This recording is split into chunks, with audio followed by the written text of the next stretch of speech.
Today we are going to explain Hollywood movie House of Wax. दोस्तों, इस movie में आप देखेंगे कैसे दो भाई मिलकर बहुत सारे आदमियों को मारकर एक शहर बना देते हैं। दोस्तों, मूवी की स्टार्टिंग में कैलेंडर ईयर 1974 दिखाया जाता है, जिसमें एक औरत मास्क में मोम पिघलाकर डालती है और वह दोनों हस्बैंड वाइफ अपने बच्चे को मारकर चेयर में बांध देते हैं। और अब मूवी प्रेजेंट में चलने लगती है, जहां दो लड़कियां कार्ली और पेज एक रेस्टोरेंट में बैठकर बात कर रही होती हैं। वहाँ एक लड़का आ जाता है जिसका नाम वेड है। थोड़ी देर बाद पेज अपने बॉयफ्रेंड ब्लैक के पास चली जाती है और वह दोनों स्मूच करने लगते हैं। और थोड़ी देर बाद वहाँ डेल्टन आ जाता है और इन दोनों की वीडियो बनाने लगता है। तभी पेज उससे कैमरा बंद करने को कहती है। अब यह सारे दोस्त अपनी गाड़ी से उस रेस्टोरेंट से निकल जाते हैं। ब्लैक जल्दी पहुंचने की वजह से एक शॉर्टकट ले लेता है। तभी वेड इनके बराबर में गाड़ी लगाता है और यह सब देखते हैं कि पेज ब्लैक को ब्लो जॉब दे रही है और डेल्टन अपने कैमरे से यह सब रिकॉर्ड करने लगता है। लेकिन पेज कार्ली को फ़ोन करके बताती है वह अपना लिप बाम ढूंढ रही थी और रास्ते में हाउस ऑफ वैक्स का बोर्ड दिखाई देता है। अब ये लोग पुल पार करके अपना कैंप लगाना शुरू कर देते हैं। ब्लैक अपने बैग से एक रग्बी बॉल निकाल कर लाता है और यह तीनों खेलने लगते हैं। और निक एक चेयर पर बैठकर बियर और सिगरेट पी रहा होता है और बॉल निक के पास चली जाती है। वेड उससे बॉल फेंकने को कहता है, लेकिन निक उससे बहस करने लगता है और कार्ली वेड को भेजकर निक पे चिल्लाने लगती है। तभी वहाँ तेज़ तेज़ हवा चलने लगती है और इन सबको बहुत स्मेल आती है और सब समझ जाते हैं कि यह मरे हुए जानवर की स्मेल है। और अब सारे फ्रेंड्स आग जलाकर बैठ गए हैं और डेल्टन अपने कैमरे से सबकी रिकॉर्डिंग कर रहा है। कार्ली और पेज डेल्टन का कैमरा छीनकर उसे चश्मा और येलो जैकेट पहनाकर उसकी वीडियो बनाने लगते हैं। डेल्टन उनसे कैमरा छीन के दोनों कपल्स के स्मूच करते हुए की वीडियो बनाने लगता है। तभी वहाँ एक ट्रक आ जाता है। यह सब उससे लाइट बंद करने को कहते हैं, लेकिन उस ट्रक में से कोई नहीं निकलता और ना ही लाइट बंद करता।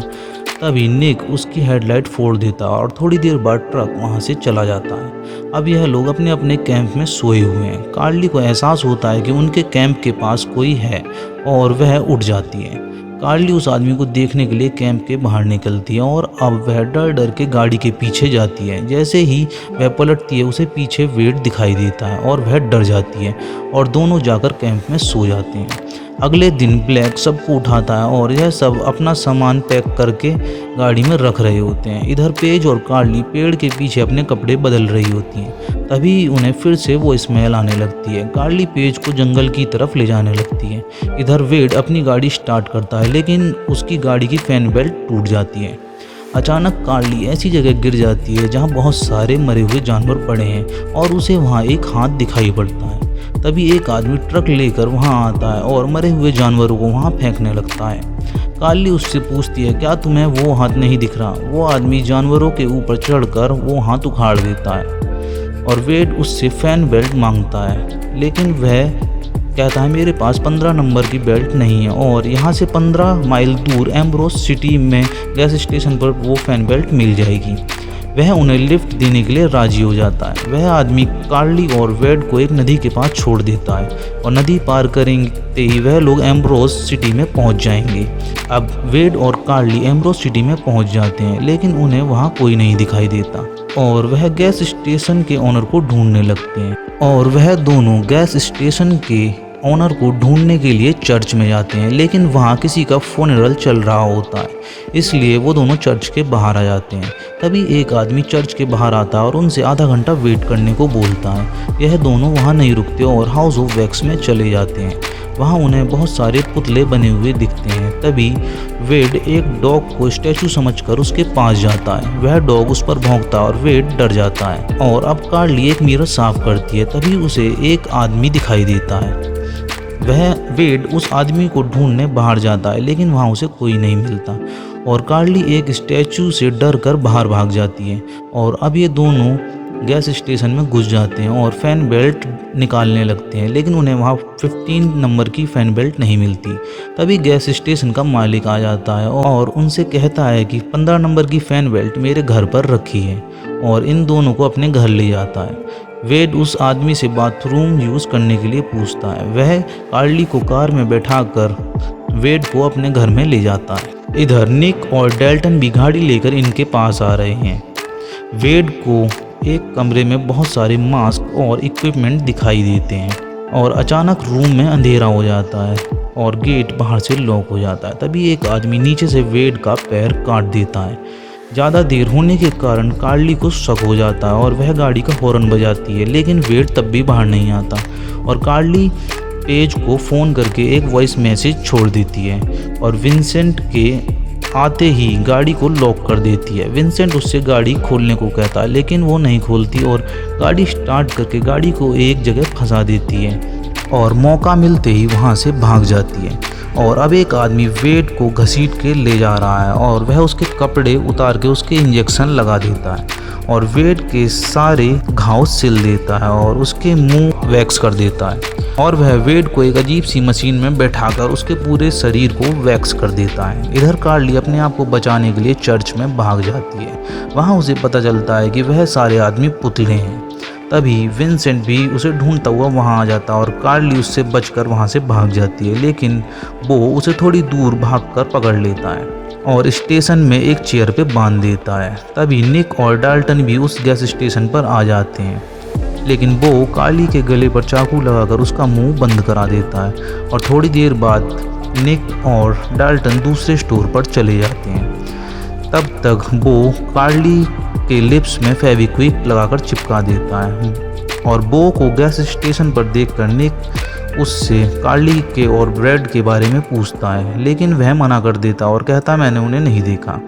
इधर कार्ली जाली से अपनी उंगली बाहर निकालती है, लेकिन बो की नज़र उस पर पड़ जाती है और वह उसे काट देता है। अब कार्ली अपने मुंह में फेविक्विक छुटाकर निक को आवाज़ मारती है और वो निक पर हमला कर देता है। निक उसके मार के गैस स्टेशन को अंदर से बंद कर लेता है और अब निक जाकर कार्ली को छुड़ा लेता है। इधर डेल्टन हाउस ऑफ वैक्स में घुस जाता है और उसे वहाँ वेड एक जगह बैठा हुआ दिखाई देता है। डेल्टन उसके हाथ लगाता है तो उसकी स्किन छूट जाती है। विंसेंट डेल्टन पर हमला कर देता है और 2 चाकुओं में उसकी गर्दन फंसा के उसकी बॉडी घसीट देता है, जिससे डेल्टन की गर्दन अलग हो जाती है। विंसेंट गाड़ी चलाकर स्टेशन से चला जाता है। तभी कार्ली और निक गैस स्टेशन से बाहर आ जाते हैं। इधर ब्लैक और पेज कैंप में रोमांटिक मूड में दिखाई देते हैं और पेज धीरे धीरे अपने कपड़े उतारती है और वह दोनों स्मूच करने लगते हैं। तभी इनका म्यूज़िक बंद हो जाता है और ब्लैक उसे चराने के लिए बाहर जाता है और उसे फ़ोन पर कार्ली का मैसेज मिल जाता है।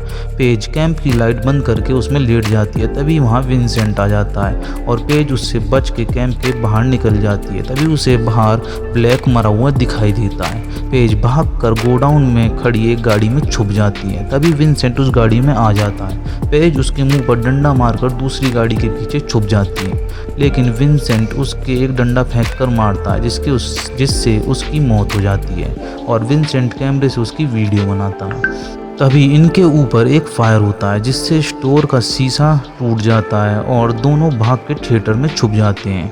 वो भी थिएटर में घुस जाता है और 2-4 पुतले हिलाने के बाद उसे कार्ली दिख जाती है और वह कार्ली पर शूट करता है, लेकिन कार्ली बच जाती है और निक उसे क्रॉसबो से शूट कर देता है और दोनों थिएटर के बाहर भाग जाते हैं। जैसे ही वो थिएटर के बाहर निकलता है, निक उसे फिर से शूट कर देता है जिससे वह बेहोश हो जाता है। निक और कार्ली वेड और डेल्टन को ढूंढने के लिए उसके घर जाते हैं, लेकिन थोड़ी देर बाद वो वहाँ आ जाता है और अपने हाथ में घुसा हुआ तीर निकालने लगता है। उसे देखकर कार्ली टेबल के नीचे छुप जाती है। विंसेंट वहाँ ट्रक लेकर आता है जिस पे ब्लैक और पेज की बॉडी पड़ी हुई है। कार्ली उसे देखकर घबरा जाती है, लेकिन वो विंसेंट पर चिल्लाने लगता है क्योंकि विंसेंट उसे बिना बताए वहाँ से चला गया था।